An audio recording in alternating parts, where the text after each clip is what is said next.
Hello everyone, and thanks for coming back to the channel. Today we're going to do a stick cam, and I'm just going to fly a Mobula 6 around. I don't have any of the fancy firmware installed for ESCs, so the flight's going to be relatively short. I think it's about 2 minutes and 10 to 15 seconds. I don't have my camera angle quite like I did maybe in the release video. You can actually see a little bit of whoops in there. And stick cam has been something that's been requested a number of times over the course of the last 2 years or so. I think it's mainly requested on indoor flight, but I can do it for other things as well. If this is something that, has mass appeal, something that is actually desirable to see, I can do it again. I think a question that could come up about this is my rates. So for my RC rate on pitch and roll, I use 1.2, and for my super rate, I use 0.75, and for yaw, I use 1.3 and 0.8. So those are my rates. I also extend the stick ends about as far as I can. And why do I do that? Well, it's just what I've grown to love. I used to thumb. When I first started out, I was a thumber. I was actually using FPV Freerider as a computer simulator to practice and get better. And after a while, I didn't feel like I was progressing. I'd hit that brick wall. I decided to give pitching a try, and it took me a while. I think it probably took a good 10 days of consistent flying before it started to feel like I could actually fly like I was, and I've been flying pinching ever since. Flight tips are something that I've also been asked about, and the first one is to just fly. Fly in real life, fly on a computer, do whatever you can to get more stick time, because really the precision, the feel for how the quad responds in our hands, that's something that we need to just get more experience with. FPV Freerider, as I mentioned previously, there's also Liftoff, there's also Velocidrone. There's several computer-based simulators for quad flying that you can get to gain that experience. Another one is learn how to slow down. Now, I'm flying in acro mode. That's just how I fly. I'm actually not very good in angle mode. I do fly from time to time to just try to work on that aspect of my skill set, but not very often, really, maybe once a week or something like that. But you need to learn to be able to slow yourselves down, especially if you're flying in acro mode. One of the natural things is to just keep pitching forward and to just keep going faster. And of course, there's a limit to our skills when we're doing that. So one of the things we need to learn how to do is to be able to slow down that pitch back. If you're in angle mode, you just center the stick and it levels out, but actually you might need to give it a little bit more back depending upon your speed. And that's something you can practice in a hallway. So hallways are real good because you have all those flat surfaces that we can bounce off of, and we won't get tangled up in a rug or a coat or something like that. So you can go down the hallway and you can learn to stop before you get to the end of the hallway, maybe a door or a wall or something like that, and then quickly go into a turn, like a 180 turn. If you have a bigger room you can go into and then come back out of, that's great practice as well. But just practice that slowing down, going from that pitching forward and holding your stick steady if you're in acro mode, to pitching back without making it abrupt and coming to a complete stop. We just want to slow down and we want to move into that turn right away, whether it's a left-hand turn or a right-hand turn, and I would suggest that you practice them both. Also, something that you'll notice in the video is I throttle pump, and I think that's a little bit of a bad habit. It's kind of a micro pump. I'm just going up and down on that throttle stick trying to keep my stick level. It would really be best if we found that throttle point at the level that we need it at and keep it there and give it throttle when we go into a turn or another maneuver, whether we need to gain altitude or we're getting ready to do a flip or a roll or some other aerobatic move. But that throttle pumping is something that I do, and you can probably pick it up in the stick cam, that I should really practice myself out of. So that's something else that I think that you should work on as well. I think it's also important to be comfortable. Your position of your radio. I tend to hold mine a little bit higher. Some people hold them down around their belt line. You need to find your spot. There's so much of this hobby that there isn't one tried and true method where someone can just tell you what to do and it'll work for you. It's something you'll have to experiment with.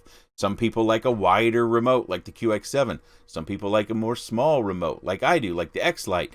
There are various remotes out. There's also the Jumper series that come in a typical square shape. They have normal or bigger size radios, and they also have small size radios. And that could be something that can be kind of difficult to know whether your radio works for you or not. Hopefully we can just adjust so we don't have to spend a whole bunch of money just finding out which radio we want. But that's something that I learned over time, was that the smaller the radio, the better I flew, or at least I felt the better I flew. But you might need a larger one. Who knows? It's something you have to figure out. This last one isn't so much a flying tip as it is just trying to protect your equipment, your components, your ESCs primarily. We have a lot of these 5 amp ESC boards. We're starting to get into the higher rating amp, but something to consider is that when you crash, we can't always recover. And I am an advocate for disarming quickly. And something you'll notice right at the beginning of this video, I disarm actually after I hit that chair, and then I disarm about the same time I hit the ground. So if it were to land upside down, and say I were to land on a coat, a rug, a blanket, something of that nature, my props wouldn't still be spinning, because the moment that prop gets against something, it causes a spike, and then you can blow an ESC. So I disarm really, really quickly. Pretty much the moment I make contact, I'm reaching for that disarm switch. So when you're setting up your switches on your radio, it's probably really important for you to be real comfortable arming and disarming really, really fast. One thing I don't do very good in the stick cam is I don't do a good job of holding my remote level. I don't use a lanyard or anything. I just hold it in my hands, probably why I like the X-Lite. So if it doesn't look quite right, that's probably why, because I've got one side leaning a little bit. Just one of those oddities of flight. I'm not going to narrate this at all, so if you have any questions or comments, please leave those in the section down below. I appreciate your time. Enjoy the stick cam.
I know I already did the outro, but I wanted to say thanks to SN Hobbies. I ordered some Mobula 6 parts and a Mobula from them, and they snuck in a shirt for me, so I appreciate it. Thank you. SN Hobbies is in Canada. Good little shop. Many of you have commented on the channel about how you like to order from them, either because they're close to you or it's just a shop you have a good relationship with. I will say this, even though the shop is in Canada, that I ordered it here from the Midwest. I'm kind of in the center of the country, and the shipping cost was reasonable, as well as the time. So if you're looking for parts, and I know Mobula 6 parts can be hard to come by, check out SN Hobbies.